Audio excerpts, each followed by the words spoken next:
Welcome, listeners, to another exciting episode of Alien Encounters. I'm your old host and resident alien in this new tech world, Jay. As always, I am joined today by the lovely and informative young co-host, Angie. Hello, everyone. Hello, Angie. One of the things we aim to do here at Alien Encounters is provide our faithful listeners with solid, unbiased information that you can use to navigate this fast-changing world. As many listeners will know, I missed the chance to get in on Bitcoin back at the beginning. As a result, I'm still working now instead of being retired on my own private island. All right, in this week's focus, we're going to talk about the Metaverse. So what is the Metaverse exactly? Important things you need to know about the Metaverse and how Metaverse will change the way people live. We will be joined by leaders in the Metaverse industry to bring you the information that you need. By now, everyone has probably heard the term Metaverse, right? Right, wrong, maybe. What is it exactly? Besides Facebook changing its name to Meta, but still being called Facebook. Nowadays, the virtual world phenomenon is no longer strange to young people. Facebook also quickly created the Metaverse, a digital universe that combines aspects of social media, online gaming, augmented reality, AR, or virtual reality, VR, the internet, and cryptocurrency to allow users to use virtual reality technology to interact with each other. It is more than just an app store with a catalog of titles. Metaverse has the ability to take users places and have real-life experiences. As students ourselves, we want to share with others the information about how Metaverse can be used to improve the future of education. Oh, everyone wants to know, who was the first one talking about the Metaverse? Wasn't me. I'm old, but I'm not that old. And how was the Metaverse to begin? What I would like to do now is turn the mic over to our first guest speaker, Fifi, who is going to tell us about how this crazy Metaverse thing started. Fifi, it's all you. Hey, Fifi! Hello, Jay and Angie. Thank you for having me today on the show.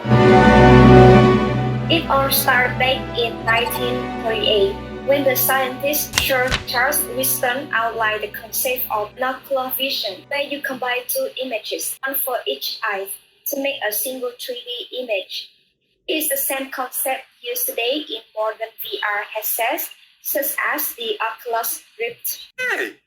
I almost bought one of those like 4 times, but kept waiting to see if anything was going to come into VR first. Maybe you should have bought their stock, Jay, because Facebook acquired Oculus VR in 2014 in a $2 billion deal.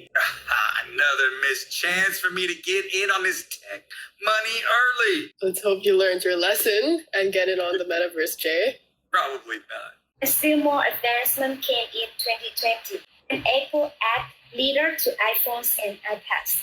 This new tech created far better deep scanning in photos and AR, and also paving the way for mixed reality headsets in the future. I actually use this LiDAR technology in my 3D scanning business, because basically LiDAR is a portable 3D scanner. It's pretty slick. In the 3D print classes, because 2 companies also launched Smart Glass in 2021. Light it up, light it up, light it up like can't even know what I'm about to do.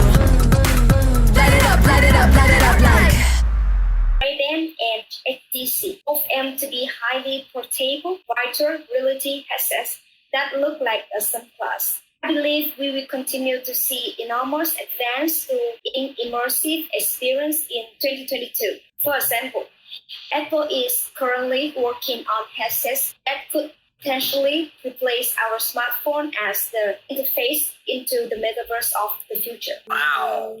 Thank you, Fifi. That was really informative. And now Angie, what do you have to say about this? Thank you, Fifi, for the introduction on how the Metaverse has started to grow, but I also have some key points to discuss.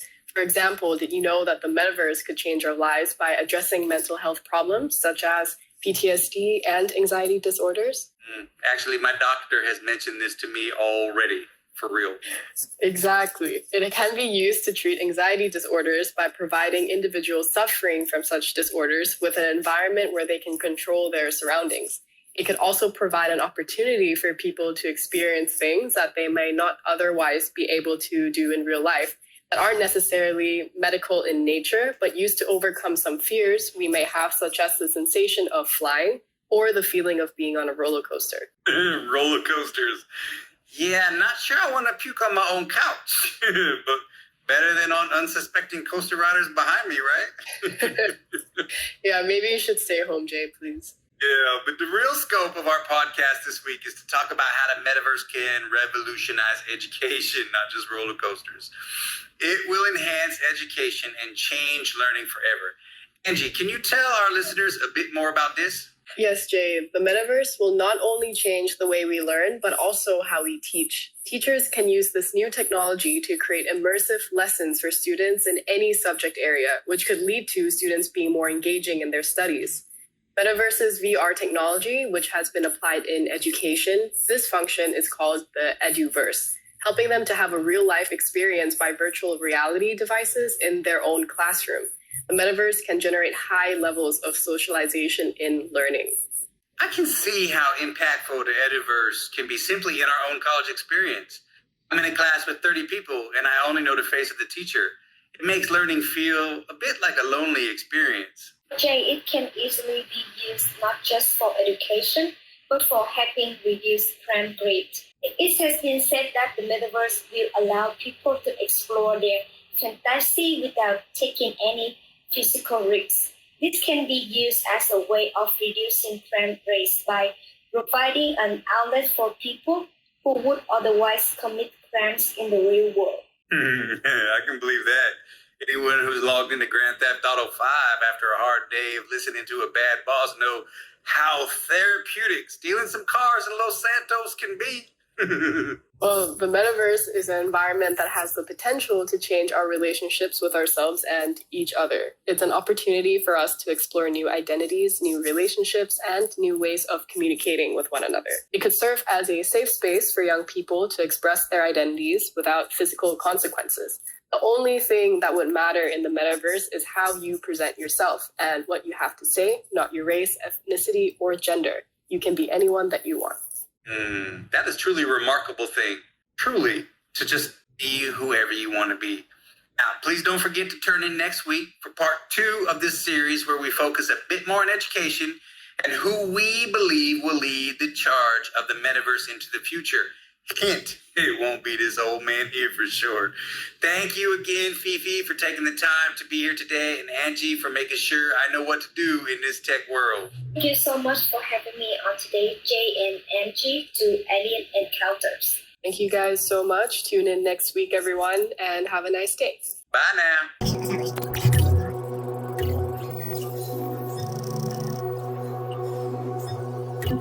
now.